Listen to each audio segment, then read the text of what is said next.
The 17th term of an AP is 5 more than twice its 8th term. If the 11th term of an AP is 43, find the nth term. तो आपने को कुछ information दी है, जल्दी से एक बार उसको इक्वेशन के फॉर्म में कन्वर्ट करते हैं, सॉल्व करते हैं. nth टर्म ढूंढना है ना. तो 11th टर्म कितना बोला है? 43. 11th टर्म कितना बोला है? 43. और ये पहले कंडीशन में क्या बोल रहे हैं? 17th टर्म मतलब A17 इज का मतलब इक्वल टू 5 मोर का मतलब क्या होता है? 5 प्लस, मोर मतलब plus, then twice it's 8th term, then twice मतलब multiplication, twice of 8th term. सही है. उन्होंने क्या बोला है? 17 term is 5 more than twice it's 8th term, मतलब 5 प्लस ट्वाइस मतलब डबल, 2 इंटू 8th टर्म मतलब 8. तो let us start with this A11 से शुरुआत करते हैं. A11 का फॉर्मूला क्या दिया है? वैल्यू 43. फॉर्मूला क्या बनेगा? A1 plus 11 minus 1 into D, that will be equal to 43. So this will turn out as 10D. सही है. So this is what we have. अभी ये तो चलो ठीक है, हमको चाहिए था. वो जो कंडीशन दी है ना उसको यूज कर लेते हैं. What is the condition they have given? A17 is equal to 5 plus twice of A8. Formula put करते हैं. This will become A1 plus 17 minus 1 into D is equal to 5 plus twice of A1 plus 8 minus 1 into D.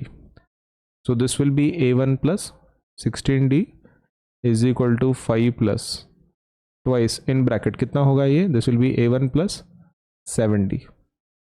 तो bracket को open करते हैं. That will be twice of A1 plus 14D. Shift करते हैं इसको. सही है.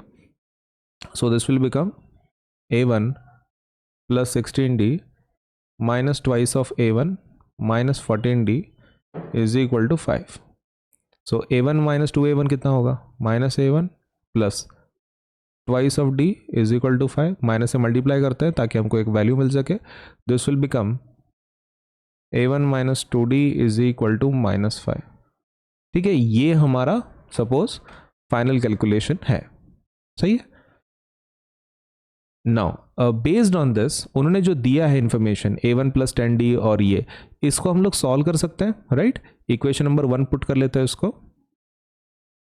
इसको इक्वेशन नंबर 2 पुट कर लेते हैं और यूज कर लेते हैं. राइट. अब ये जो हमारा गोल्डन वाला जो वैल्यू है, वो जो ऊपर वाला है येलो वाला, उसमें से can we find out A1 का value? That will B 43 minus 10D. सही है. तो एक काम करते हैं, इसको 1 बोल देते हैं. ठीक है. सो इसको पुट करते हैं. क्या करते हैं? Put equation which one? Equation 1 इन 2. ठीक है. 1 को 2 में पुट करेंगे. A1 का वैल्यू कितना है? 43 minus 10D. Let us put it. So that will become 43 minus 10D minus 2D is equal to minus 5. So इसका आंसर क्या होगा? This will be 43 minus 10 minus 2, that will be 12D is equal to minus 5. So 12D का answer क्या होगा? 12D का answer क्या होगा? 43 plus 5 that will be equal to 12D. That will be 48 is equal to 12D. तो D का answer क्या होगा फिर? 48 over 12 कितना होगा? 12 2 24, 12 3 36, 12 4 48. तो D का आंसर 4 आ चुका है. इसको हम बोल देंगे लास्ट में पुट. क्या put D is equal to 4. Put D is equal to 4 in equation, किसी भी इक्वेशन में डाल दो, कुछ फर्क नहीं पड़ता है. इन इक्वेशन 2 में डाल रहा हूं मैं. So that will become A1 minus 2 into 4 equal to minus 5. That will be minus 8 is equal to minus 5. A1 will be equal to minus 5 plus 8 और A1 का वैल्यू इस तरीके से आ जाएगा 3. तो D आ चुका है, A1 आ चुका है. अभी क्या चाहिए? nth term. ठीक है.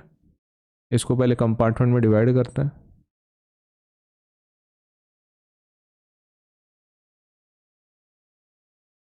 ओके क्या चाहिए अभी, nth टर्म ना, तो nth टर्म का फॉर्मूला क्या रहता है, a1 plus n minus one into D. बस वैल्यू पुट करो, a1 का वैल्यू कितना है 3